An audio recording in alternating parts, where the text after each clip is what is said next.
Oi, Fê. De novo, vai começar o ritual aqui. Oi, Gabi!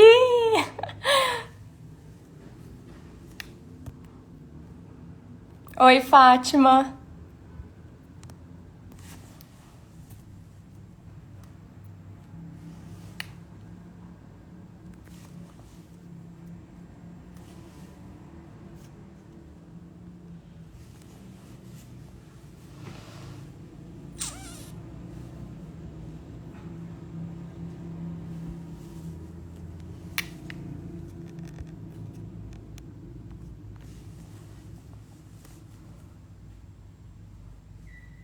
Oi, Cacau. Oi, Malu.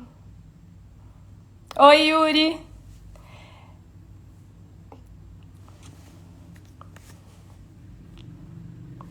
Gente, a Mariana já está aqui, então vou começar daqui a pouco. Mário, eu já vou aceitar.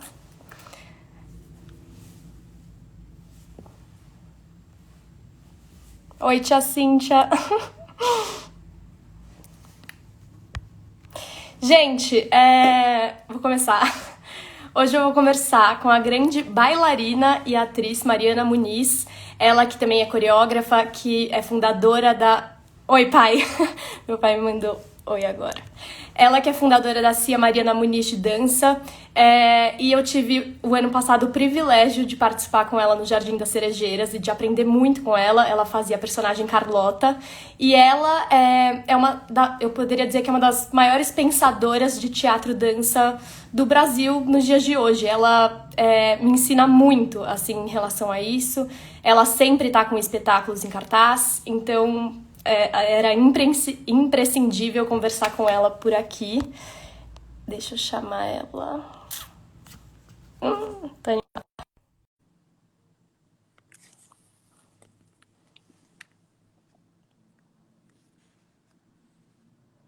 Olá! Tudo Yeah! bem? Saudade! Eu tô com muita saudade!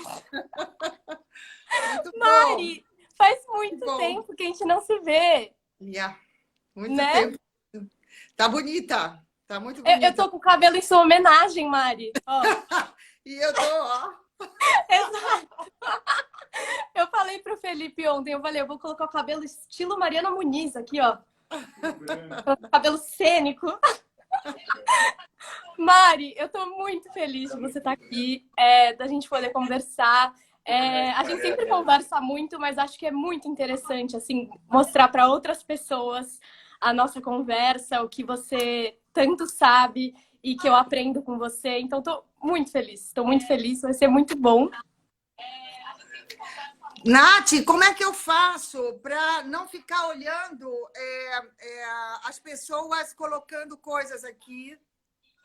Ixi, calma, clica na tela para ver se desaparece. Deixa eu ver. Clicou? Eu sou tão ruim, Mari. Ah, não, agora virou até. Não sei. Eu não... Mas Mari, eu tudo sou... bem, tudo bem. Eu abstraio. Eu abstraio. Exato, faz parte aqui Faz parte isso, eu da vou incorporar. live. Eu sou muito ruim, Mari, com essas coisas. Eu tenho que ficar, tipo, pesquisando. Eu não sei olhar o que as pessoas estão comentando e conversar ao mesmo tempo, sabe? Tô aprendendo aqui essa... Tá. Mari, Essa linguagem, né? É uma exato. linguagem nova mesmo.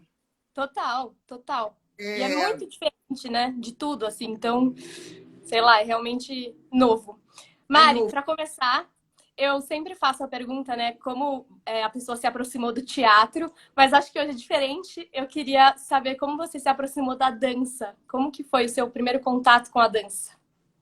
Eu gostaria de falar do meu contato com a dança e do meu contato com o teatro, porque eu Sim, acho depois. que aí eu acho interessante, adorei essa questão quando você me colocou, porque me obrigou a ver momentos diferentes da minha trajetória. Então, acho interessante falar do meu contato com a dança, mas também do meu contato com o Sim, teatro, porque, inclusive, ele é o que mais me impulsiona nesse momento e já há muitos anos.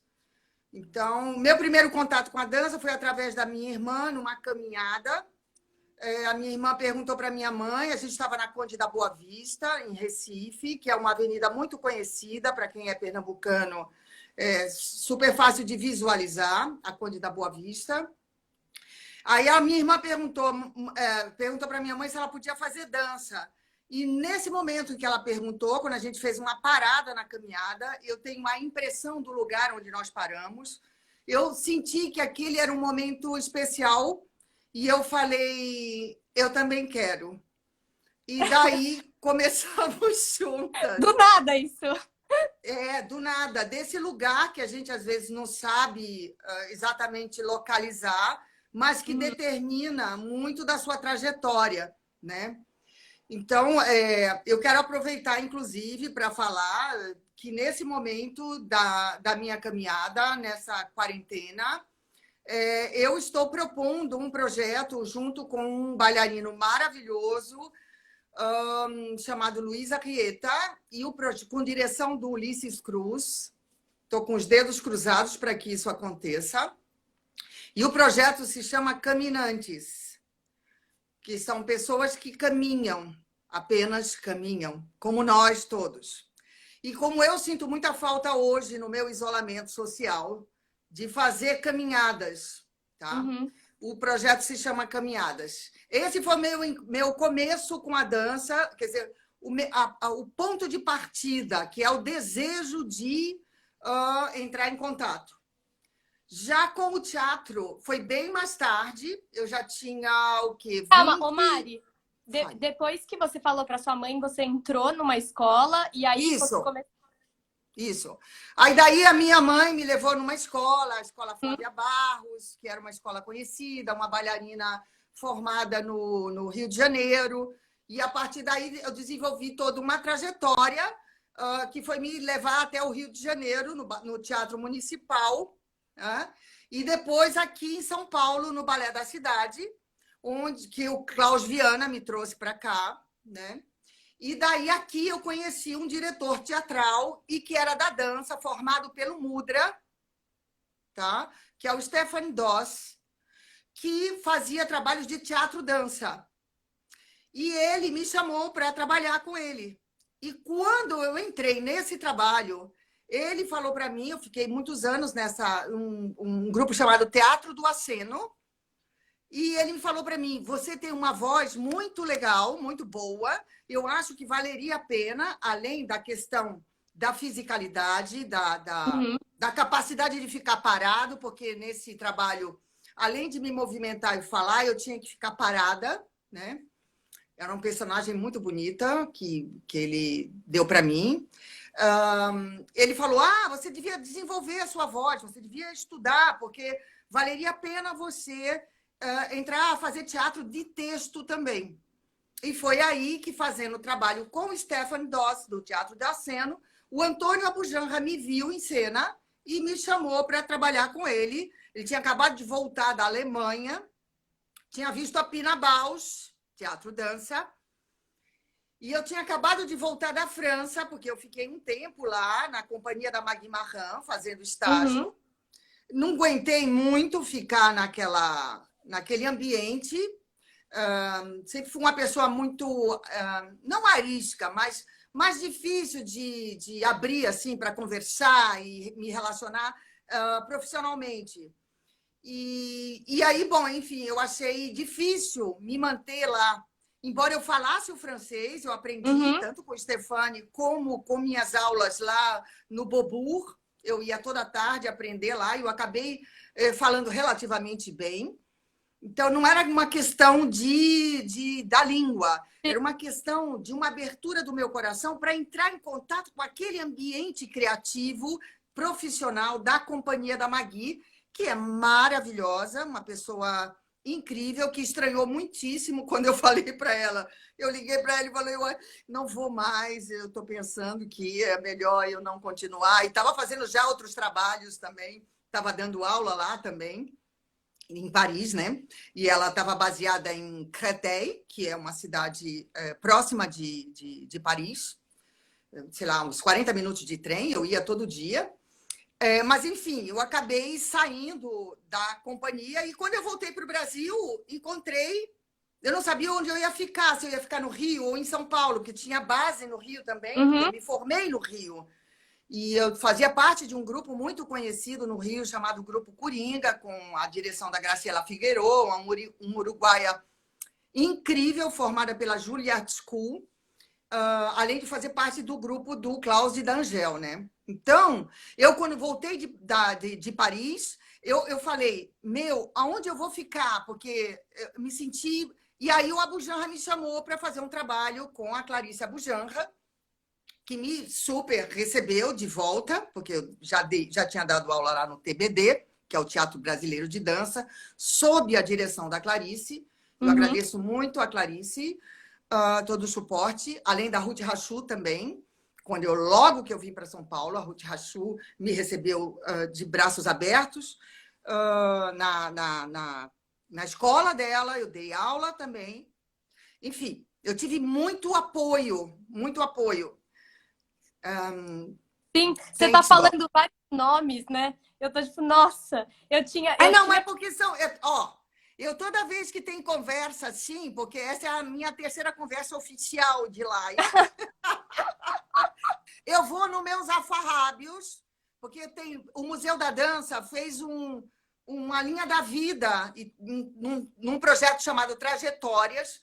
Então, eu me pesquiso. Eu escrevo anos 60, anos 70, anos 80. Sim, eu tenho 63 anos, anos 90, anos 2000. E eu fiz muitos espetáculos, muita coisa. E aí eu falo, meu Deus, se me perguntarem isso, o que eu vou... Sabe, anos 90, qual que era a minha loucura, entendeu? Onde eu estava envolvida e qual era o ambiente, né? Agora está mais reduzida, estou mais reduzida nas ações, não só porque eu estou mais velha, porque mesmo mais velha eu continuo Nossa, atuando, você faz mas muita por coisa. causa dessa reclusão a que fomos Sim, submetidos, né, por força de um gerenciamento muito estapafúrdio, muito absurdo, sob o qual nós estamos, né? exato. Enfim. Nem Mari, precisa falar muito sobre isso, mas, enfim, voltando lá na questão da dança e do teatro, né? uhum. Então, aí daí eu fui desenvolvendo paralelamente esse trabalho com a Como foi para dança e com você o esse teatro. contato com o teatro a primeira vez? Foi esquisito, assim, ou você achou o seu lugar, você acha? Eu sinto... Não, mas até hoje eu sinto que é o meu lugar, que o teatro é a dança. Eu adoro o trabalho de texto. Tanto é que eu fui parar no Tapa por causa disso, porque eu gosto disso. Eu gosto dessa investigação, especialmente como se dá no Tapa, que foi onde eu mais me achei e fiz mais trabalhos Uhum, sequenciadamente, né? Porque já fiz trabalhos com muitos diretores. O primeiro trabalho que eu fiz de teatro mesmo, aqui em São Paulo, foi com o Naum Alves de Souza dirigindo, que era o Nijinsky. Eu fazia a mulher do Nijinsky, sabe? E era um trabalho que, pela primeira vez, tinha uma personagem que tinha uma trajetória no tempo longa, sabe? E eu amei fazer. Aí eu comecei a estudar autodidaticamente e também com os atores, trabalhava com o Celso Frateschi, né? Então era uma gente, o JC Viola, uma gente que estava envolvida com dança e muito, muito no teatro também, né? uhum. Nessa época, o Celso Frateschi era diretor da EAD, inclusive.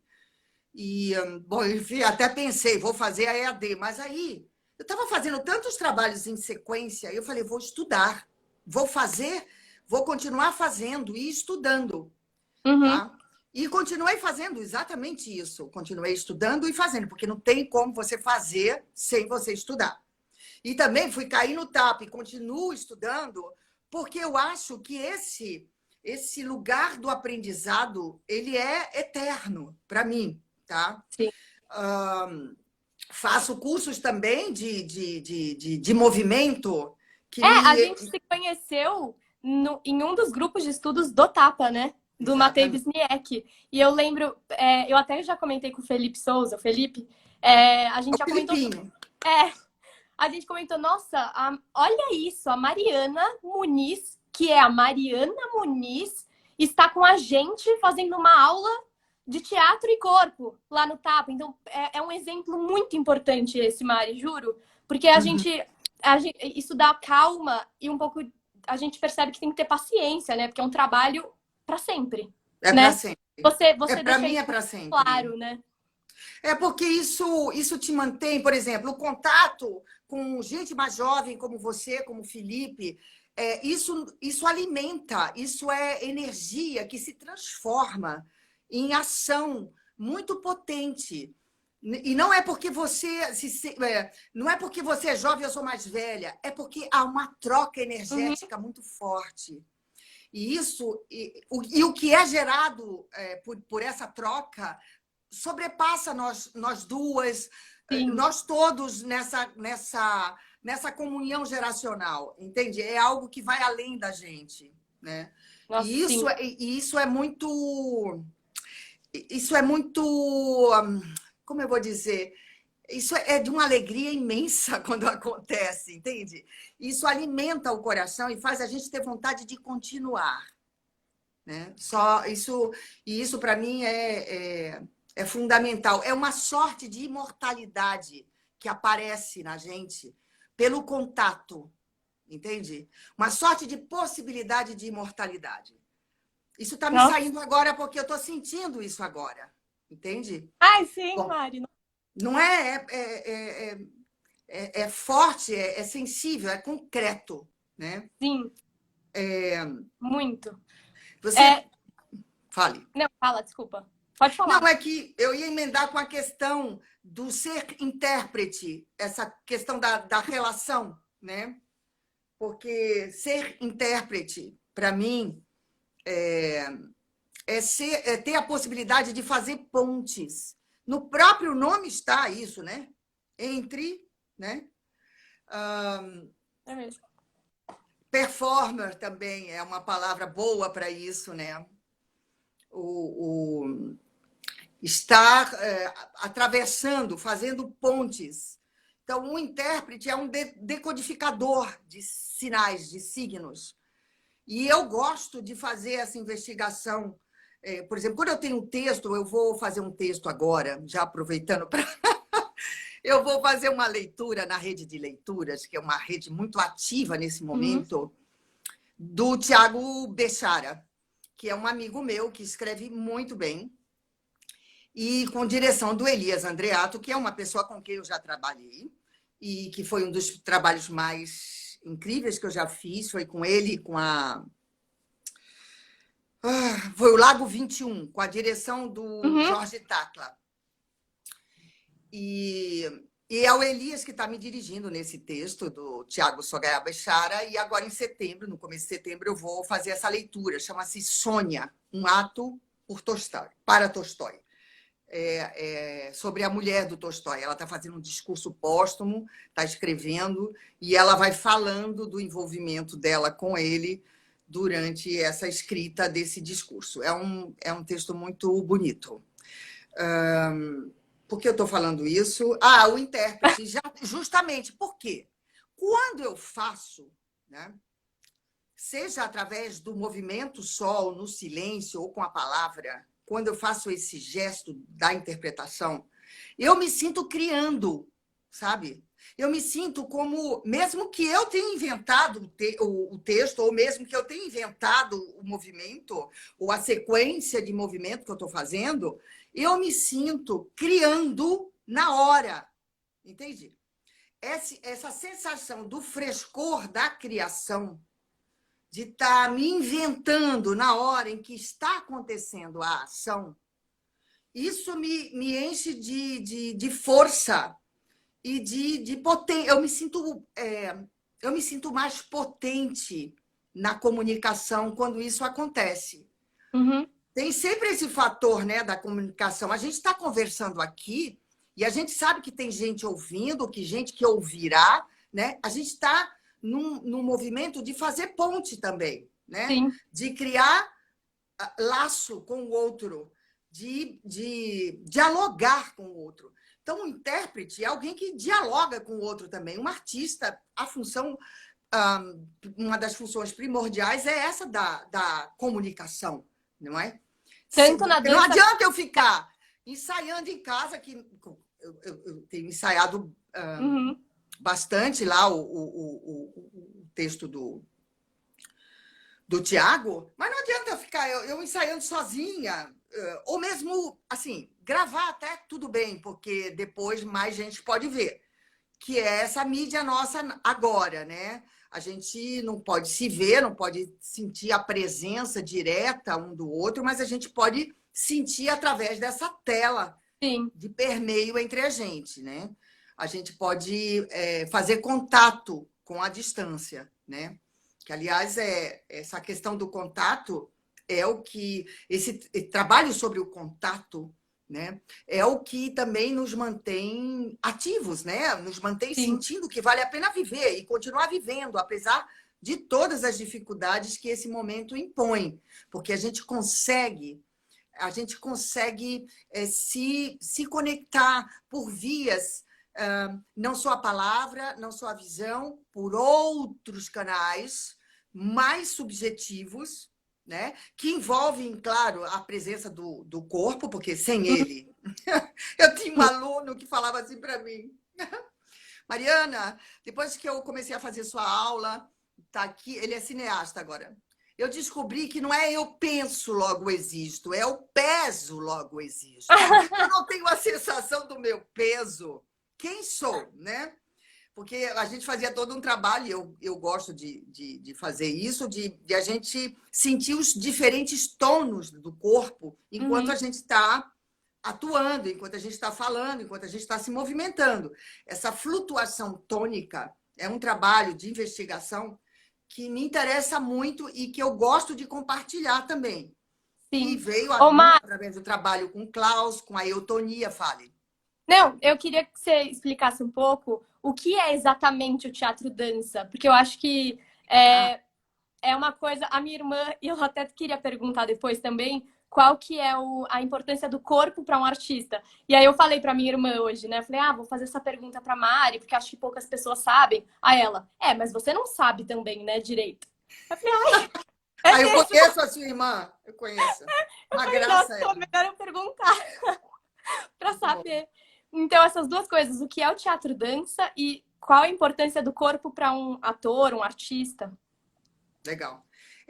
Essa questão do teatro-dança ou dança-teatro, né? Porque tem Uhum, também essa possibilidade dessa referência como dessa relação como dança-teatro ou teatro-dança, é, é uma, é uma questão que remonta, na verdade, ao século, a passagem do século XIX para o século XX. Até fiquei pensando, vou fazer uma contextualização histórica, que é para quem tiver essa curiosidade também ir investigar, porque às vezes se pensa que teatro-dança é Pina Bausch. Só que Pina Bausch é anos 70.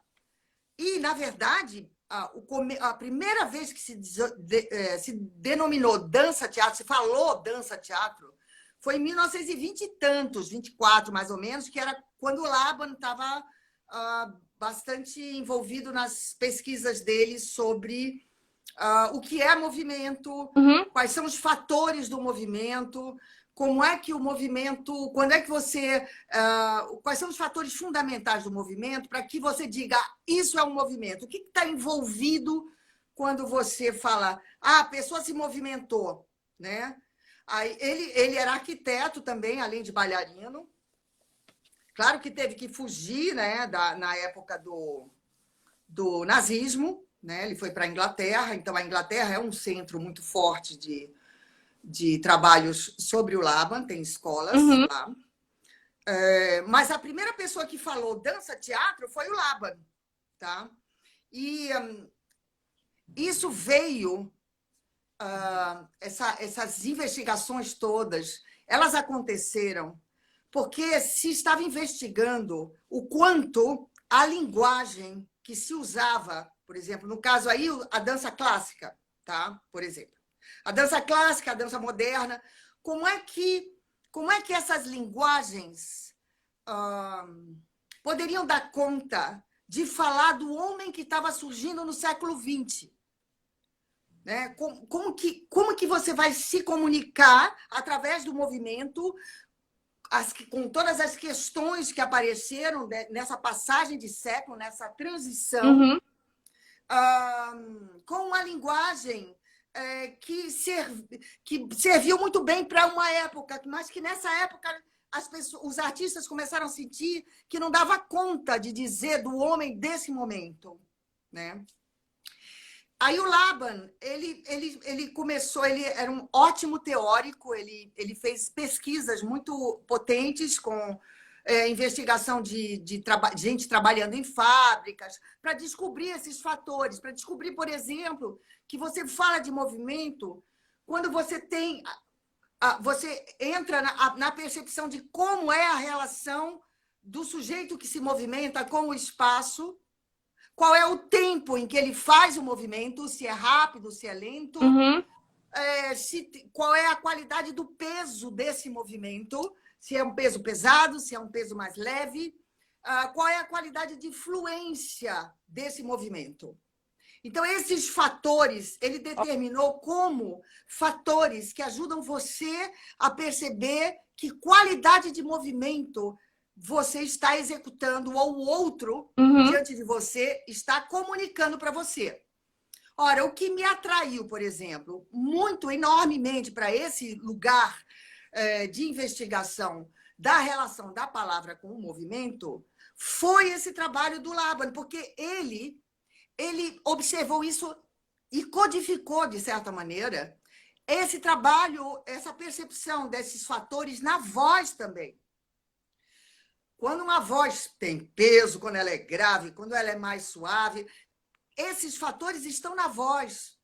É como que ele dizia já, que a voz tem um corpo e que não está separado, né? E que pode não estar separado uma coisa da outra, né? Ora, o Laban foi professor do Ios, que foi professor da Pina. Uhum. Então, tem toda uma trajetória. E os alemães, eles foram, inclusive por causa da questão da alma alemã também, tem uma intensidade de investigação dos movimentos internos, né, com os alemães. Também aí foi um terreno fértil para um tipo de desenvolvimento da linguagem, da expressão corporal e do teatro muito especial, né? Uhum. A gente sabe do Brecht, a gente sabe do quanto do Laban, quanto eles foram pioneiros Sim. nesse mergulho na alma humana para descobrir modos de comunicar o que se passava, para fazer crítica social também, né? Então, eles foram investigando, por exemplo, como, sem perder a base do balé clássico, se podia investigar a relação com os gestos e com a dança moderna, com esse lugar. Mary Wigman, por exemplo, foi aluna do Laban também. Como é que, por exemplo, perceber, por exemplo, que na dança clássica, no movimento mais clássico, o eixo, o esqueleto axial é fundamental e o movimento no entorno é que vai mudando o eixo. E na dança moderna, o que é que acontece?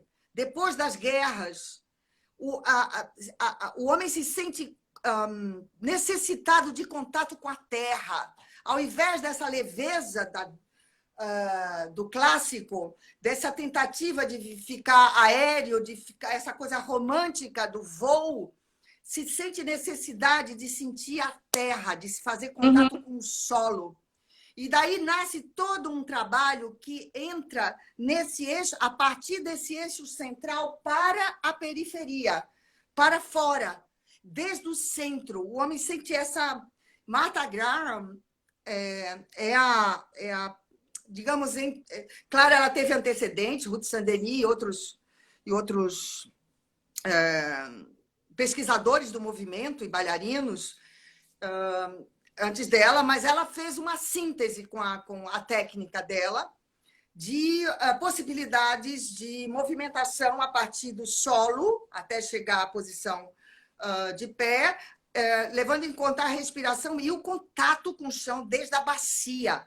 Era uma coisa, tem muito, isso que a gente chama de ground, tem muita raiz nesse... É muito engraçado, Omari, porque eu acho que todo esse estudo, né, do movimento é justamente para, por exemplo, numa cena, eu poder escolher o movimento que eu vou fazer, né? Assim, ter um cardápio para escolher qual o melhor movimento para aquele momento.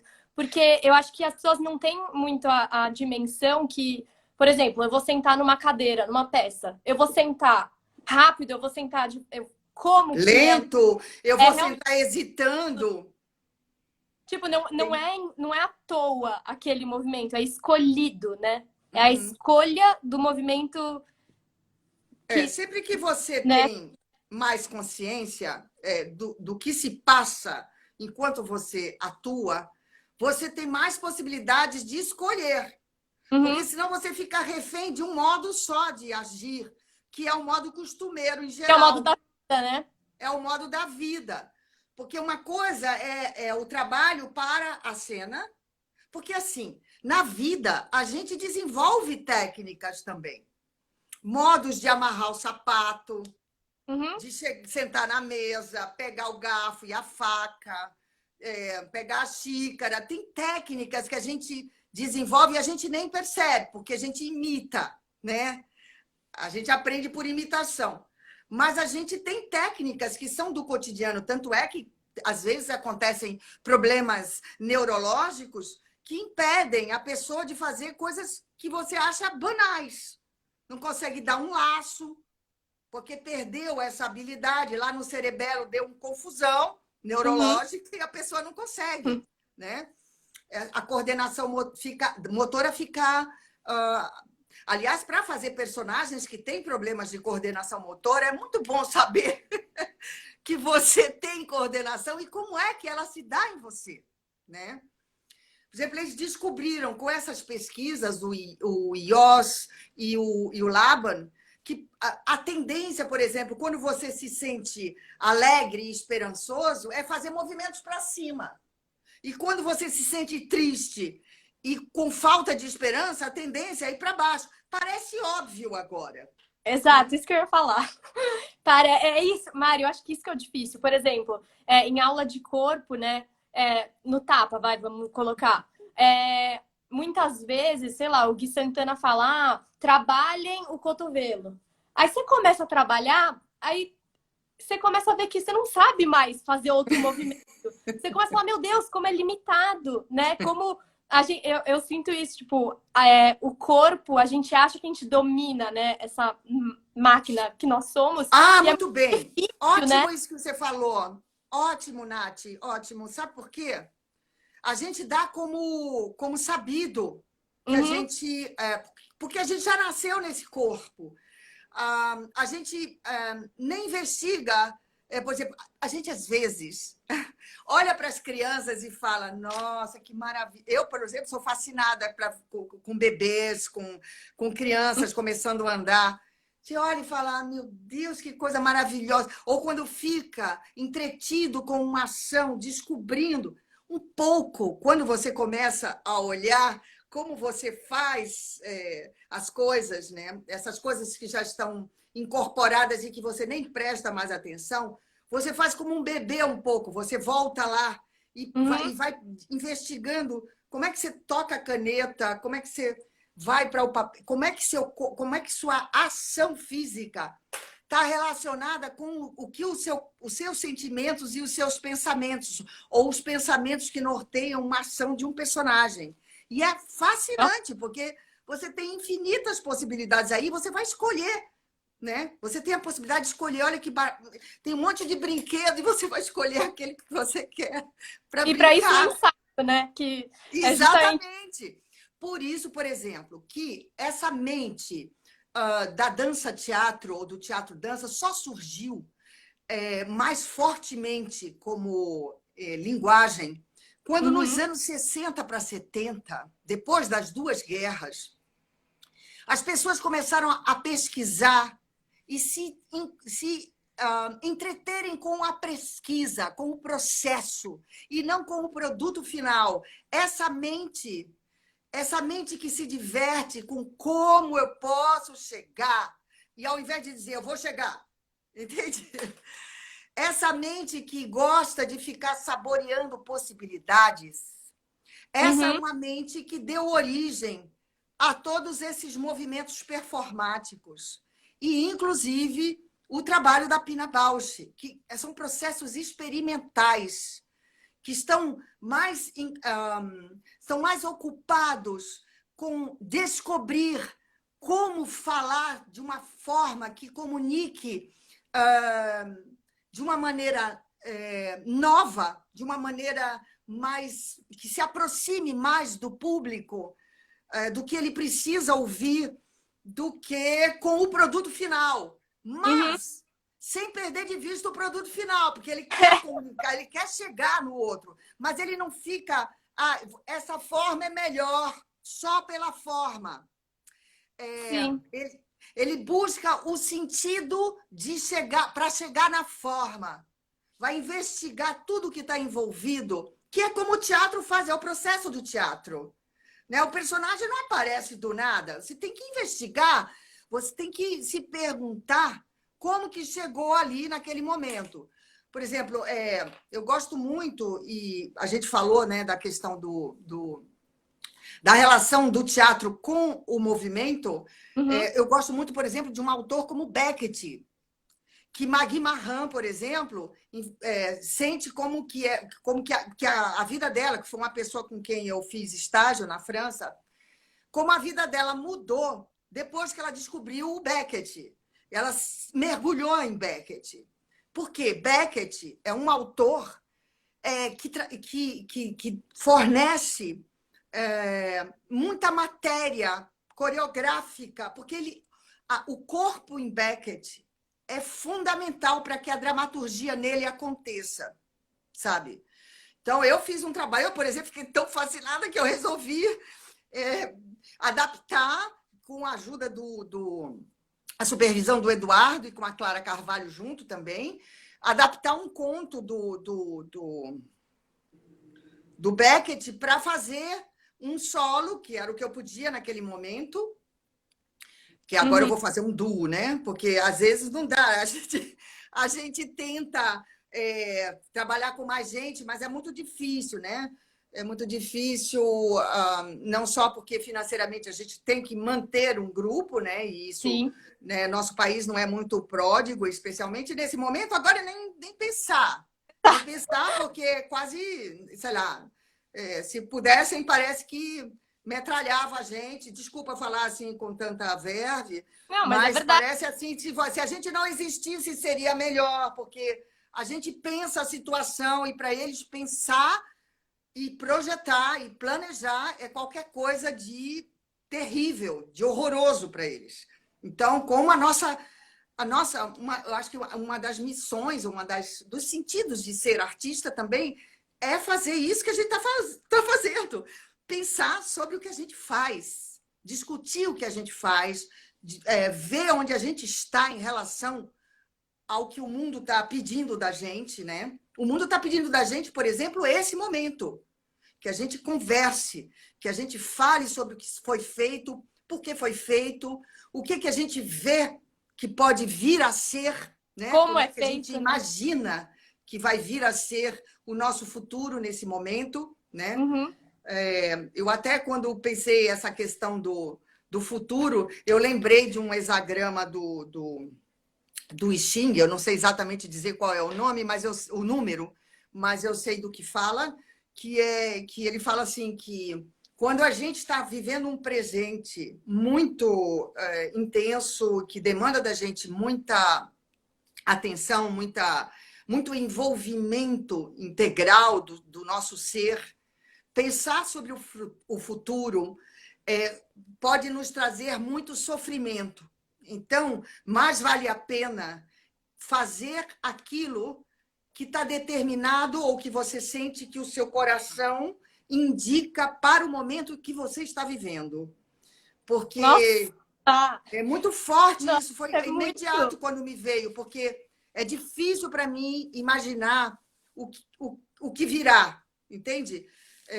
Porque esse momento está me demandando uma focalização muito intensa no que é possível para mim, para eu fazer nesse momento, para me sentir viva, criativa e valendo a pena comunicar para o outro, sabe? Uhum. A questão a questão do corpo, eu estava falando do corpo cotidiano e do corpo cênico, né? Sim, sim. Lembra? Porque eu falei, a gente desenvolve técnicas e tal no cotidiano que a gente nem percebe, e tem a questão do treinamento do corpo para o corpo da cena, né? Que é diferente porque a necessidade na cena de projeção, de integração de todos os elementos da cena. Por exemplo, não, porque quando você vai para a cena, não é só o ator falando, o bailarino dançando. Tem a luz, tem a música, tem o texto que está subentendido quando é dança e não tem palavra. Entende? Tem a voz do diretor na dramaturgia. Então, é muita gente, são muitas pistas, né, para você dar conta de abarcar, de abraçar.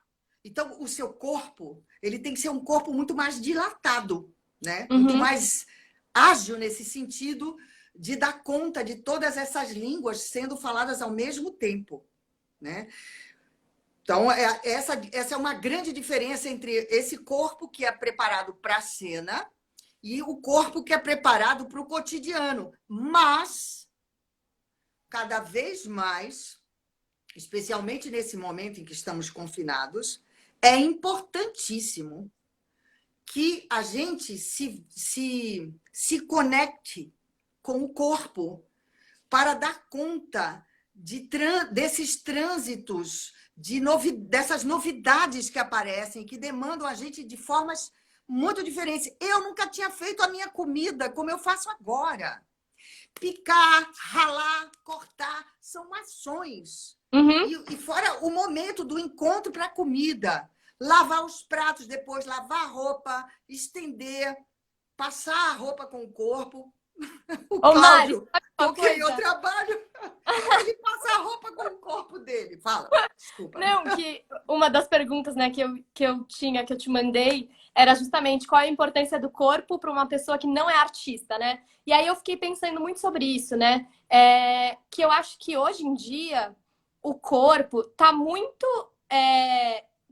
em evidência, tanto nessa questão de saúde, sabe? Tipo, geração Uhum. saúde, vamos ser veganos, vamos andar, correr, agora todo mundo anda de bicicleta, sabe essa coisa do corpo? Sei. Temos que ser saudáveis e comer comidas orgânicas e não sei o que e tal.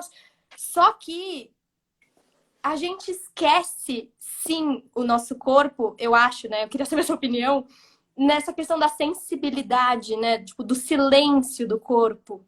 Uhum. Eu não sei explicar, tipo, mas eu fiquei pensando muito, mas se bem. Porque pra mim a gente tinha esquecido o nosso corpo nos dias de hoje. Só que eu pensei, não, muita gente fala do corpo, mas. Dependendo de como você fala do corpo, você se aproxima dele de uma maneira ou de outras maneiras. De muitas maneiras você pode se aproximar do corpo e falar dele, é isso que eu quero dizer. Então, Uhum. uma maneira de se aproximar do corpo e falar dele é considerá-lo um instrumento de trabalho que você pode, como um cavalo, ficar batendo, fazendo e dizendo para ele: faça isso, faça aquilo outro. Ou seja, você coisifica o seu corpo.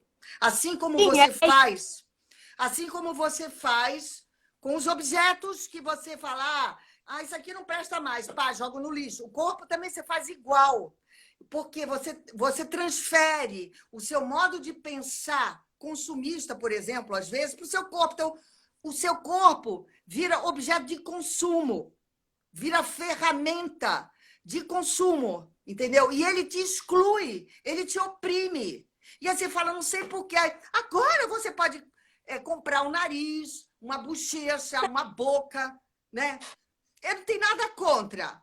A pessoa não está se sentindo bem, vai, põe lá, fica sem poder se mover. Tudo bem, porque a pessoa se sente bem assim. Só que existem outras possibilidades, porque depois a pessoa vai sofrer, porque o corpo vai ficar enrijecido, não vai poder rir tanto.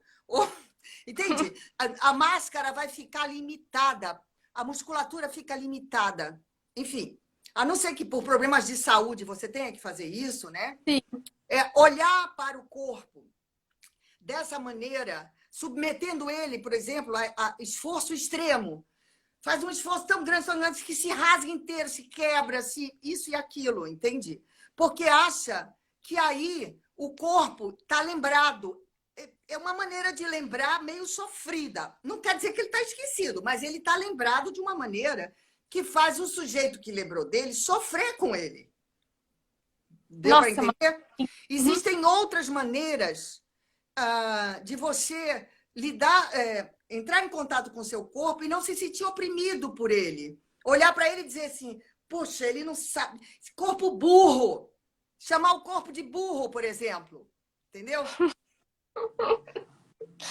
Sim, não porque acho que hoje está muito na moda, né, essa questão de meditação, vamos meditar e sentir. Só que até que ponto isso é real, sabe? Eu fico me perguntando até que ponto isso de fato está. Essa questão da parada que se faz quando se medita é muito interessante. Por quê? Porque quando você, que é muito difícil, você também pode parar e ficar longe do seu corpo. Você pode fazer uma parada e ficar imaginando coisas fora do seu corpo, com ideias, milhões de ideias que te desconectam do que o seu corpo está pedindo para você. Né? Estou falando de uma perspectiva, de um pensamento que considera o corpo como o lugar onde você, sujeito, você, subjetivo, se encontra com a sua fisicalidade, que é algo concreto, objetivo. De que forma o seu corpo forja a sua identidade, o seu jeito de ser.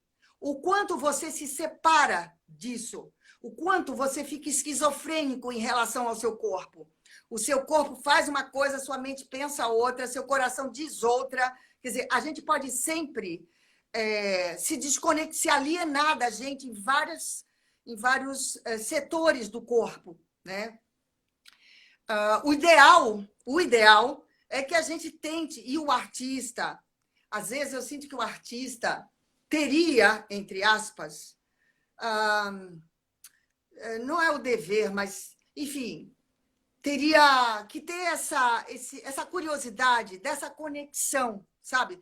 Para fazer essa ponte entre o que ele pensa, o que o sentimento dele está dizendo e o que o corpo faz, que é para poder escolher na hora que vai tomar um personagem que é meio louco, por exemplo, que é completamente descompensado. Aonde eu vou? Eu vou com a minha descompensação? Ou eu sei um lugar onde eu entro e eu percebo, eu trabalho para me sentir e dizer, ai, esse cara é tão louco, ele deve fazer assim. E eu sei onde é em mim isso. Entende? Não fica inventando. Eu me investigo nisso. Tem uma coisa que eu até peguei aqui que eu acho que eu podia falar de uma mulher chamada Berta Vishnevets, que é uma eutonista que trabalhou com a guerra da Alexander, nessa mesma época do Laban, tá? Um pouco depois, porque o Laban morreu em 58, né? É um pouco depois, mas é já no rescaldo aí desse movimento todo que aconteceu de investigação da linguagem e das conexões entre teatro e dança. Ela fala assim, nós somos o nosso corpo e temos um corpo. Né? O corpo é sempre nosso primeiro lugar para nos compreendermos e compreender o mundo. Porque não tem como, você nasceu no corpo, você só está aqui porque tem corpo. A experiência, que essa coisa que a gente está falando sobre isso, né? Sobre isso que a gente como a gente experiencia o corpo, de que modo a gente se relaciona com ele, é como a gente se experiencia nele. A experiência se origina através dos encontros do corpo. A reflexão sobre esses encontros, que é o que nós estamos fazendo aqui, Esse não é um encontro só corporal, mas também é corporal. Sem nossos corpos, a gente não poderia estar aqui. Sim. E a significação que a gente dá para isso. Que significado isso tem para mim? Né? Isso muda a minha ação no mundo, se eu considero o corpo como esse lugar de encontro comigo e com o outro. Então, me aproximar de mim e do meu corpo dessa é muito diferente de eu dizer, vou fazer uma ginástica, vou deixar meu corpo elástico bombado. Entende? É outro modo de olhar, né? E esse outro modo de olhar, para mim, está mais conectado com esse lugar do sensível que você falou, né? Com esse lugar do corpo mais poroso, mais permeável, né? Sim. Então, dessa consciência, né? De fato. Isso. E não dessa consciência mascarada, ai, tenho consciência aqui. Não, Não, muito íntimo, né? Quando tá consciente, não precisa ficar falando que tá. Não, porque eu tenho em várias aulas de corpo, assim, tipo, as pessoas, nossa, eu tô sentindo aqui. E aí eu fico pensando, gente, eu não consegui sentir em 20 minutos, eu não tô sentindo nada ainda. Aí eu penso, meu Deus, será que eu tô com problema? Entendi. Mas, tipo, eu sinto que a gente fica ansioso, né, em sentir o corpo. Muito bom isso. Né? Eu acho que... Para que essa ansiedade baixe, é preciso uma condução para isso, né? Porque o nível de estresse que a gente vive, especialmente agora, onde os espaços estão menores, sim, né? Eles exigem, inclusive, esse contato com o corpo de um ponto de vista onde você possa ir para ele e sentir, se potencializar na imaginação com o contato. nossa. Sabe? Fazer contato com ele para ver o que ele vai dizendo e que faz você viajar nas possibilidades que ele tem. O corpo é todo espiralado. Imagina a espiral. Quantas facetas você tem numa articulação? É gigante. É gigante para cada um de nós. Essa vida articular é diferente, porque cada um teve uma história para engatinhar, uma história para conseguir ficar de pé, uma história para chegar no engatinhar, para rolar, por exemplo, para olhar para cima e a curiosidade ir fazendo o corpo mudar de posição. Isso é muito grande, isso é uma maravilha. E que a gente tem a possibilidade de acessar hoje, porque está nos nossos genes. E eles também são espiralados. O Felipe acabou de falar isso. Quem? O Felipe. Acabou. Olha! Yes, Felipe. Isso mesmo. Nossa, sim, Mari. Então, é muito grande. É muito São grande muitas o que possibilidades, né? Isso. É muito grandioso, né? O que a gente tem nas mãos. Exatamente. É muito grandioso para você colocar em contextos que lhe oprimem, sabe? E que lhe fazem sentir menor do que você é, sabe? Que te fazem se sentir humilhado diante de você mesmo, né? O que cria uma sorte de competição de você com você. Uhum.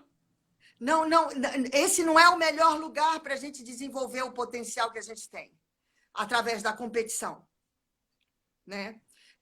Através do mergulho em si e do mergulho no outro, do gesto generoso de olhar para si, olhar para o outro e acolher o diferente, acolher o outro que não é você, sabendo que ele está em você, né? Esse gesto de criar vínculo a partir do reconhecimento da diferença, a partir de você mesmo. Esse é o que o teatro faz, é o que a arte faz, ou tenta fazer com todas as suas nuances, todas as suas possibilidades de língua, de linguagem, de criação de signo e de sintaxe, né? Porque cada uma dessas disciplinas.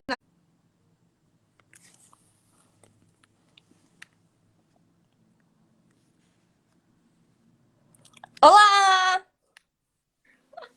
Yeah! Saudade! Eu tô com muita saudade! Muito Mari, bom. faz muito tempo Muito né? tempo. Tá bonita. Tá muito Eu bonita. tô com o cabelo em sua homenagem, Mari. Ó, E eu tô, ó. exato.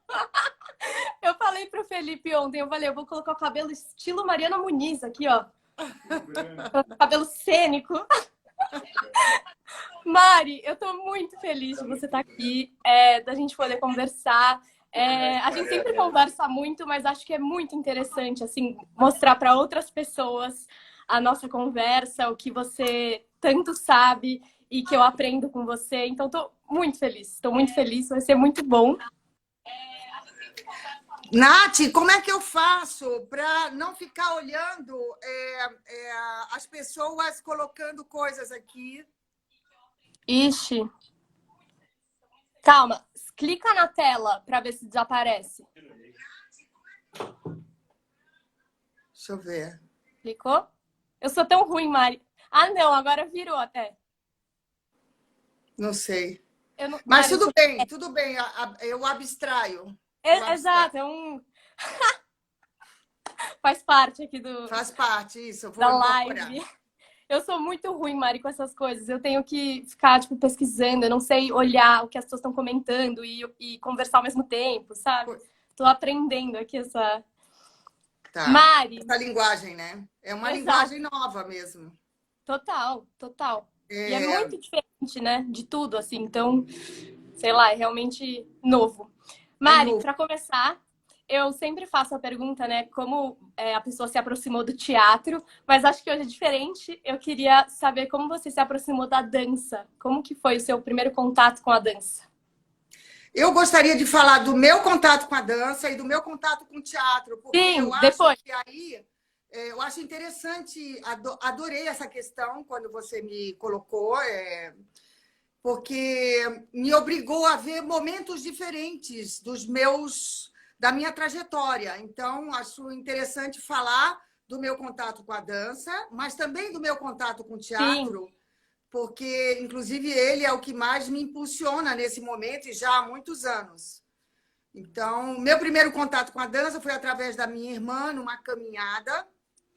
A minha irmã perguntou para minha mãe, a gente estava na Conde da Boa Vista, em Recife, que é uma avenida muito conhecida para quem é pernambucano, super fácil de visualizar, a Conde da Boa Vista.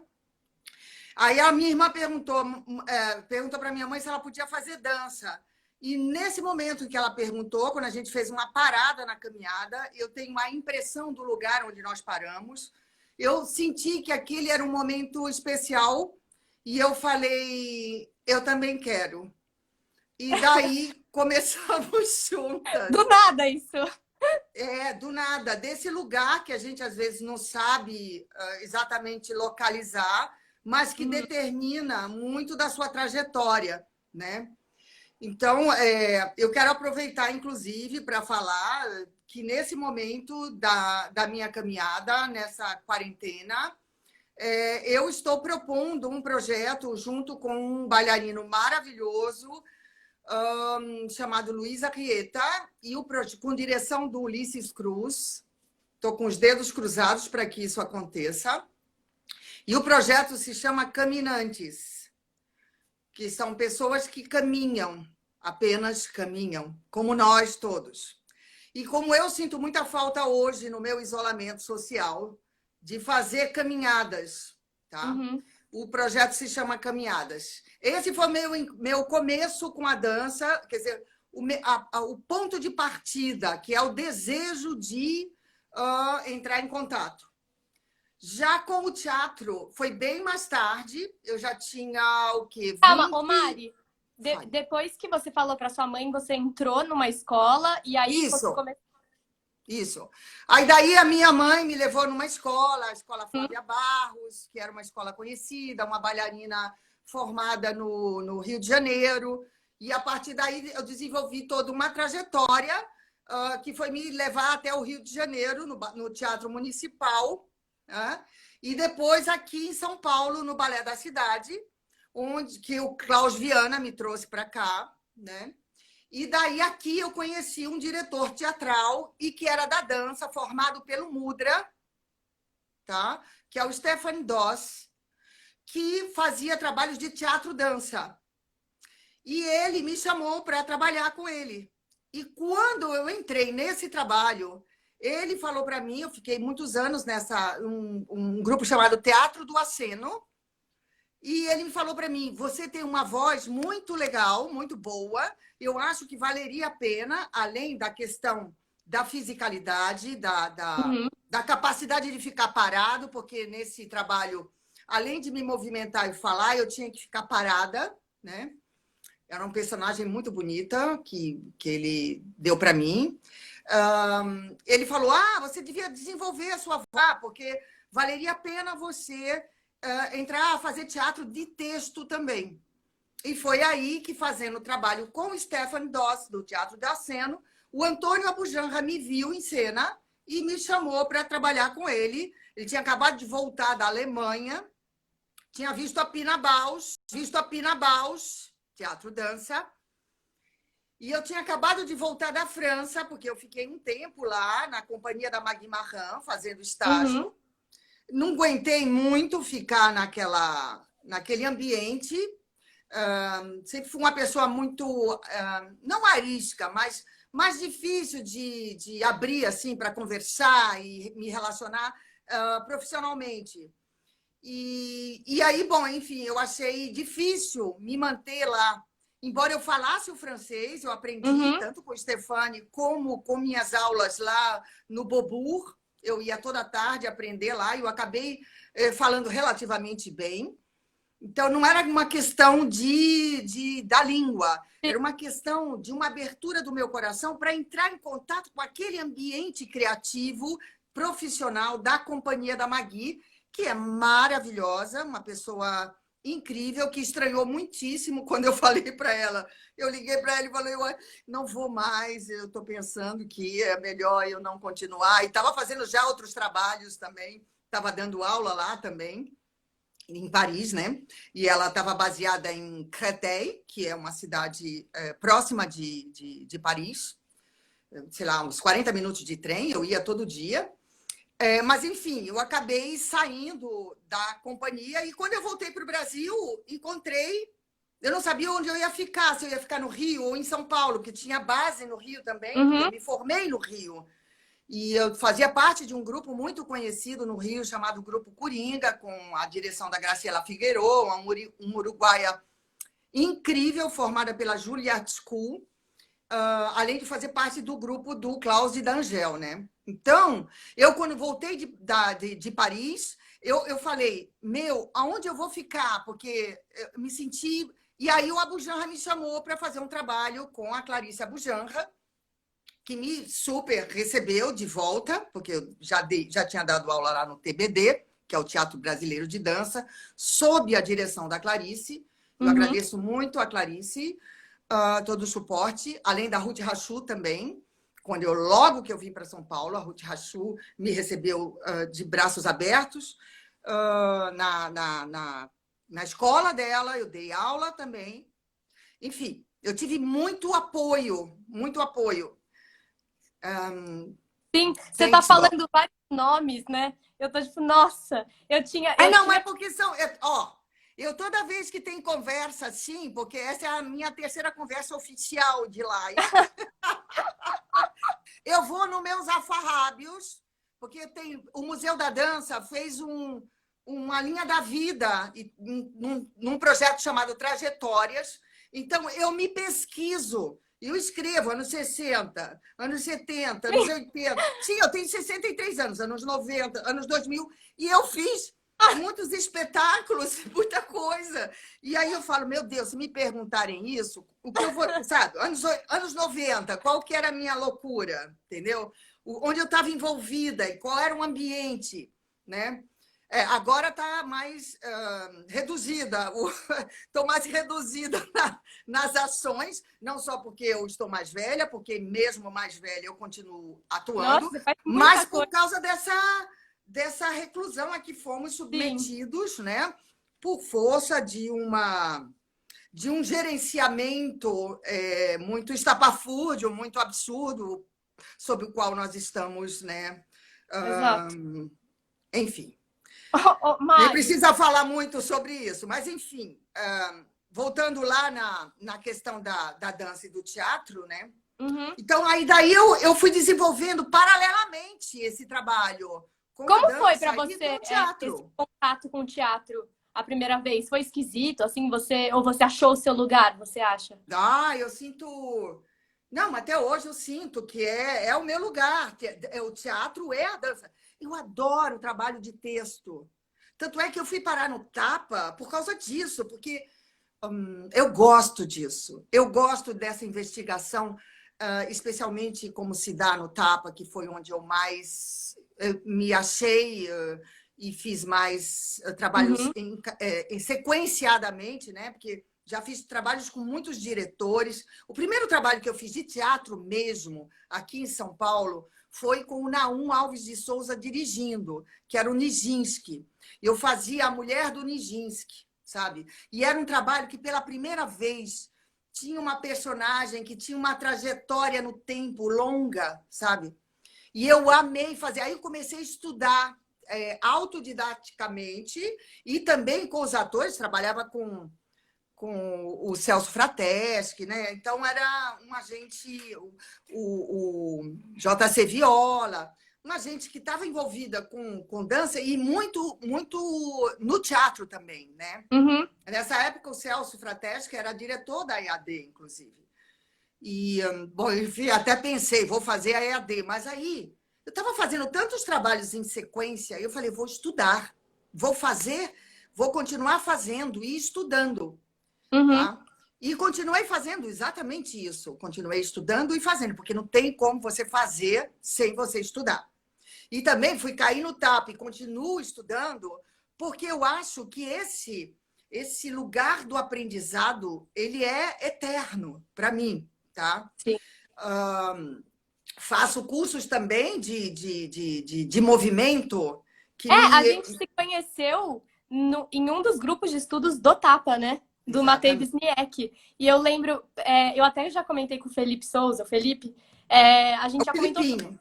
É, a gente comentou, nossa, olha isso, a Mariana Muniz, que é a Mariana Muniz, está com a gente fazendo uma aula de teatro e corpo lá no Tapa. Então, é um exemplo muito importante esse, Mari, juro, porque Uhum. isso dá calma e um pouco a gente percebe que tem que ter paciência, né? Porque é um trabalho para sempre, É para né? sempre. Você Para deixa mim é isso para sempre. claro, né? É porque isso te mantém, por exemplo, o contato com gente mais jovem como você, como o Felipe, isso alimenta, isso é energia que se transforma em ação muito potente. E não é porque não é porque você é jovem e eu sou mais velha, é porque há uma troca Uhum, energética muito forte. E o que é gerado por essa troca sobrepassa nós duas, sim. nós todos nessa comunhão geracional, entende? É algo que vai além da gente, né? Nossa, sim. E isso é muito, como eu vou dizer, isso é de uma alegria imensa quando acontece, entende? Isso alimenta o coração e faz a gente ter vontade de continuar, né? Só isso, e isso para mim é fundamental. É uma sorte de imortalidade que aparece na gente pelo contato, entende? Uma sorte de possibilidade de imortalidade. Isso está me Nossa. saindo agora porque eu estou sentindo isso agora, entende? Ai, sim, Bom, Mari. não é forte, é sensível, é concreto, né? Sim, muito. Você É, fale. não, fala, desculpa. Pode Não, falar. é que eu ia emendar com a questão do ser intérprete, essa questão da relação, né? Porque ser intérprete, para mim, é ter a possibilidade de fazer pontes. No próprio nome está isso, né? Entre, né? É mesmo. Performer também é uma palavra boa para isso, né? O estar atravessando, fazendo pontes. Então, o intérprete é um decodificador de sinais, de signos. E eu gosto de fazer essa investigação Por exemplo, quando eu tenho um texto, eu vou fazer um texto agora, já aproveitando para. Eu vou fazer uma leitura na rede de leituras, que é uma rede muito ativa nesse Uhum. momento, do Tiago Bechara, que é um amigo meu que escreve muito bem, e com direção do Elias Andreato, que é uma pessoa com quem eu já trabalhei, e que foi um dos trabalhos mais incríveis que eu já fiz, foi com ele, com a. Foi o Lago 21, com a direção do Uhum. Jorge Tacla. E é o Elias que está me dirigindo nesse texto do Tiago Sogaiabachara, e agora em setembro, no começo de setembro, eu vou fazer essa leitura, chama-se Sônia, um ato por Tolstói, para Tolstói. Sobre a mulher do Tolstói. Ela está fazendo um discurso póstumo, está escrevendo, e ela vai falando do envolvimento dela com ele durante essa escrita desse discurso. É um texto muito bonito. Por que eu estou falando isso? O intérprete, justamente por quê? Quando eu faço, né, seja através do movimento só, ou no silêncio, ou com a palavra, quando eu faço esse gesto da interpretação, eu me sinto criando, sabe? Eu me sinto como, mesmo que eu tenha inventado o texto, ou mesmo que eu tenha inventado o movimento, ou a sequência de movimento que eu estou fazendo, eu me sinto criando na hora, entende? Essa sensação do frescor da criação, de estar me inventando na hora em que está acontecendo a ação, isso me enche de força e de potência. Eu me sinto mais potente na comunicação quando isso acontece. Uhum. Tem sempre esse fator, né, da comunicação. A gente está conversando aqui e a gente sabe que tem gente ouvindo, que gente que ouvirá, né? A gente está num movimento de fazer ponte também, né? Sim. De criar laço com o outro, de dialogar com o outro. Então, o intérprete é alguém que dialoga com o outro também. Um artista, a função, uma das funções primordiais é essa da comunicação, não é? Tanto na Não dança. adianta eu ficar ensaiando em casa, que eu tenho ensaiado Uhum. bastante lá o texto do Tiago, mas não adianta eu ficar eu ensaiando sozinha, ou mesmo, assim, gravar até tudo bem, porque depois mais gente pode ver, que é essa mídia nossa agora, né? A gente não pode se ver, não pode sentir a presença direta um do outro, mas a gente pode sentir através dessa tela Sim. de permeio entre a gente, né? A gente pode fazer contato com a distância, né? Que, aliás, essa questão do contato é o que... Esse trabalho sobre o contato, né, é o que também nos mantém ativos, né? Nos mantém Sim. sentindo que vale a pena viver e continuar vivendo, apesar de todas as dificuldades que esse momento impõe. Porque a gente consegue se conectar por vias, não só a palavra, não só a visão, por outros canais mais subjetivos, né? Que envolvem, claro, a presença do corpo, porque sem ele... Eu tinha um aluno que falava assim para mim: Mariana, depois que eu comecei a fazer sua aula, tá aqui, ele é cineasta agora. Eu descobri que não é eu penso, logo existo, é eu peso, logo existo. Eu não tenho a sensação do meu peso. Quem sou, né?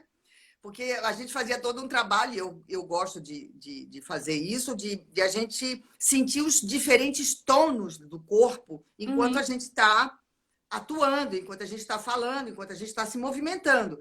Essa flutuação tônica é um trabalho de investigação que me interessa muito e que eu gosto de compartilhar também. E Sim. veio Ô, muito Mar, através do trabalho com o Klaus, com a eutonia, fale.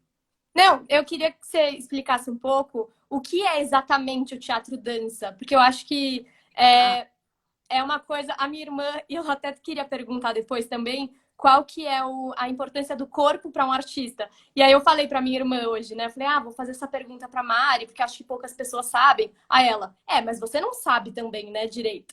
Eu falei, Ah, eu conheço a sua irmã. Eu conheço. Uma graça Nossa, ela. melhor eu perguntar para Muito bom. saber. Então, essas duas coisas, o que é o teatro-dança e qual a importância do corpo para um ator, um artista? Legal. Essa questão do teatro-dança ou dança-teatro, né? Porque tem Uhum, também essa possibilidade dessa referência como dessa relação como dança-teatro ou teatro-dança, é, é uma, é uma questão que remonta, na verdade, a passagem do século XIX para o século XX. Até fiquei pensando, vou fazer uma contextualização histórica, que é para quem tiver essa curiosidade também ir investigar, porque às vezes se pensa que teatro-dança é Pina Bausch. Só que Pina Bausch é anos 70. E, na verdade, a primeira vez que se denominou dança-teatro, se falou dança-teatro, foi em 1920 e tantos, 24 mais ou menos, que era quando o Laban estava bastante envolvido nas pesquisas dele sobre o que é movimento, uhum, quais são os fatores do movimento, como é que o movimento, quando é que você, quais são os fatores fundamentais do movimento para que você diga isso é um movimento, o que está envolvido quando você fala a pessoa se movimentou, né? Aí, ele era arquiteto também, além de bailarino. Claro que teve que fugir, né, na época do nazismo, né? Ele foi para a Inglaterra, então a Inglaterra é um centro muito forte de trabalhos sobre o Laban, tem escolas uhum. lá. Mas a primeira pessoa que falou dança-teatro foi o Laban, tá? E isso veio, essas investigações todas, elas aconteceram porque se estava investigando o quanto a linguagem que se usava, por exemplo, no caso aí, a dança clássica, tá? Por exemplo. A dança clássica, a dança moderna, como é que essas linguagens poderiam dar conta de falar do homem que estava surgindo no século XX? Né? Como que você vai se comunicar através do movimento com todas as questões que apareceram nessa passagem de século, nessa transição, Uhum. com uma linguagem que serviu muito bem para uma época, mas que nessa época os artistas começaram a sentir que não dava conta de dizer do homem desse momento, né? Aí o Laban, ele começou, ele era um ótimo teórico, ele fez pesquisas muito potentes com investigação de gente trabalhando em fábricas, para descobrir esses fatores, para descobrir, por exemplo, que você fala de movimento quando você entra na percepção de como é a relação do sujeito que se movimenta com o espaço, qual é o tempo em que ele faz o movimento, se é rápido, se é lento, Uhum. qual é a qualidade do peso desse movimento, se é um peso pesado, se é um peso mais leve, qual é a qualidade de fluência desse movimento. Então, esses fatores, ele determinou como fatores que ajudam você a perceber que qualidade de movimento você está executando ou o outro Uhum. diante de você está comunicando para você. Ora, o que me atraiu, por exemplo, muito enormemente para esse lugar de investigação da relação da palavra com o movimento foi esse trabalho do Laban, porque ele observou isso e codificou, de certa maneira, esse trabalho, essa percepção desses fatores na voz também. Quando uma voz tem peso, quando ela é grave, quando ela é mais suave, esses fatores estão na voz. É como que ele dizia já, que a voz tem um corpo e que não está separado, né? E que pode não estar separado uma coisa da outra, né? Ora, o Laban foi professor do Ios, que foi professor da Pina.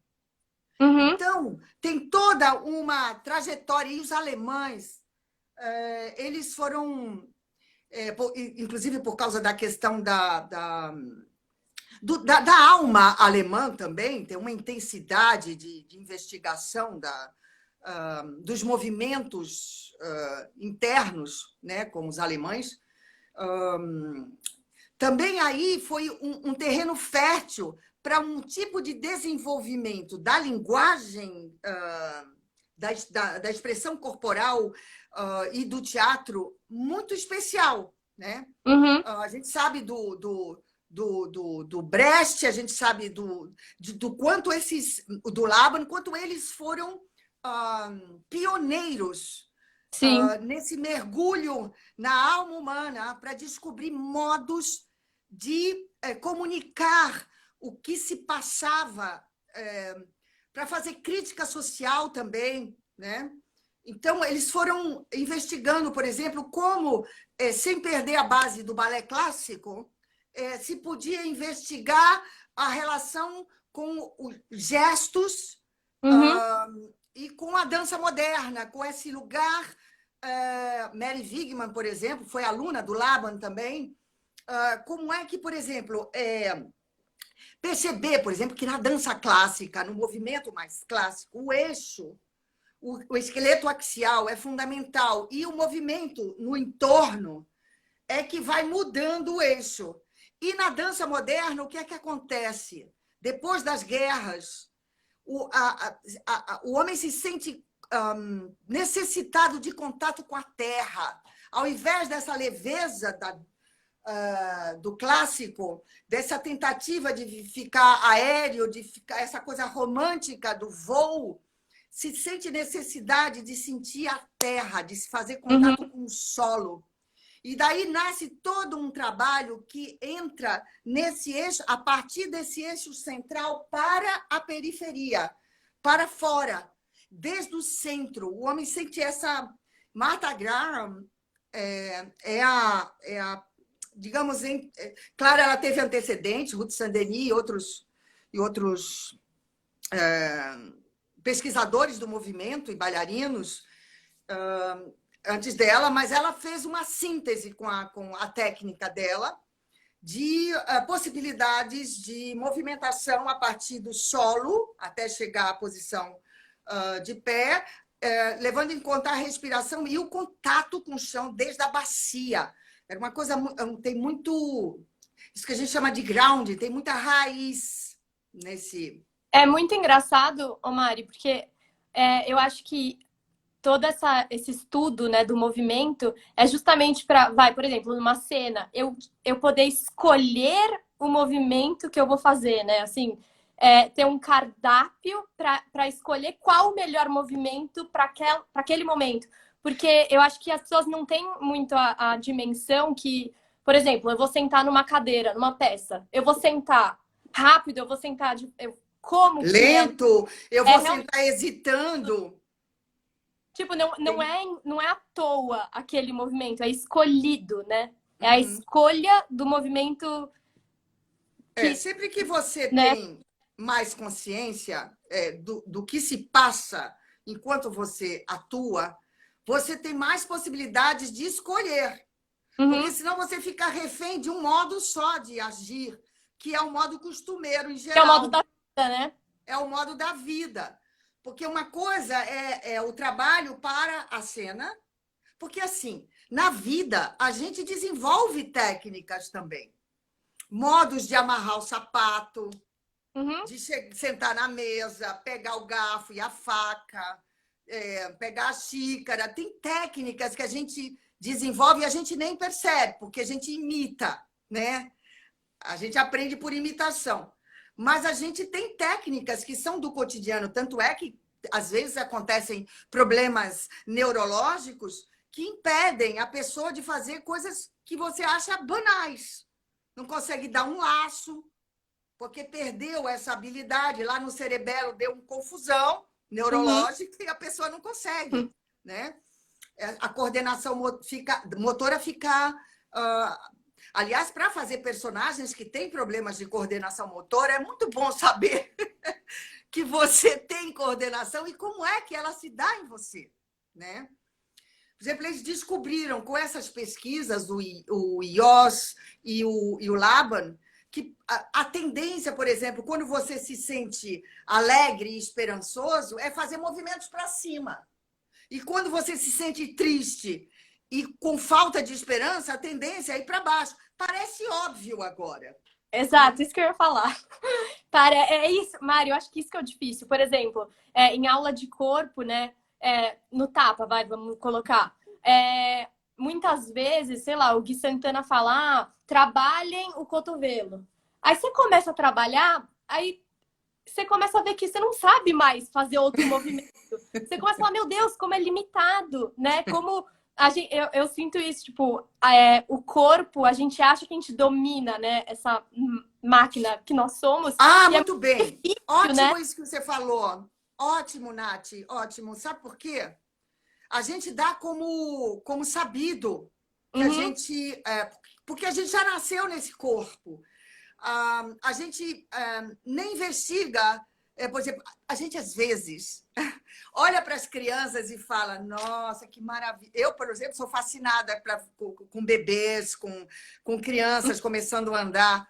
Você olha e fala: Meu Deus, que coisa maravilhosa. Ou quando fica entretido com uma ação, descobrindo um pouco, quando você começa a olhar como você faz as coisas, né? Essas coisas que já estão incorporadas e que você nem presta mais atenção, você faz como um bebê um pouco, você volta lá uhum. e vai investigando como é que você toca a caneta, como é que você vai para o papel, como é que sua ação física está relacionada com o que os seus sentimentos e os seus pensamentos, ou os pensamentos que norteiam uma ação de um personagem.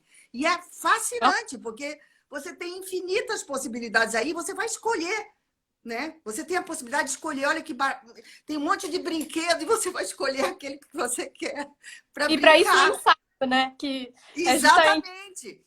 Por isso, por exemplo, que essa mente da dança-teatro ou do teatro-dança só surgiu mais fortemente como linguagem quando, nos Uhum, anos 60 para 70, depois das duas guerras, as pessoas começaram a pesquisar e se entreterem com a pesquisa, com o processo, e não com o produto final. Essa mente que se diverte com como eu posso chegar, e ao invés de dizer eu vou chegar, entende?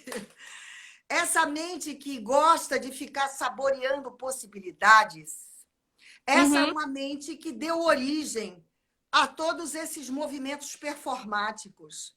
E, inclusive, o trabalho da Pina Bausch, que são processos experimentais, que estão mais ocupados com descobrir como falar de uma forma que comunique de uma maneira nova, de uma maneira mais que se aproxime mais do público, do que ele precisa ouvir, do que com o produto final. Uhum. Mas sem perder de vista o produto final, porque ele quer comunicar, ele quer chegar no outro, mas ele não fica, essa forma é melhor, só pela forma.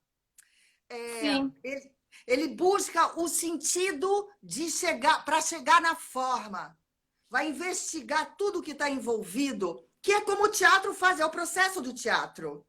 Né? O personagem não aparece do nada. Você tem que investigar, você tem que se perguntar como que chegou ali naquele momento. Por exemplo, eu gosto muito, e a gente falou, né, da questão da relação do teatro com o movimento.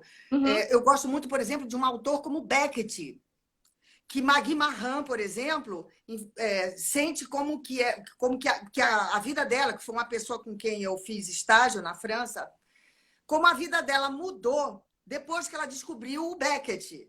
Ela mergulhou em Beckett.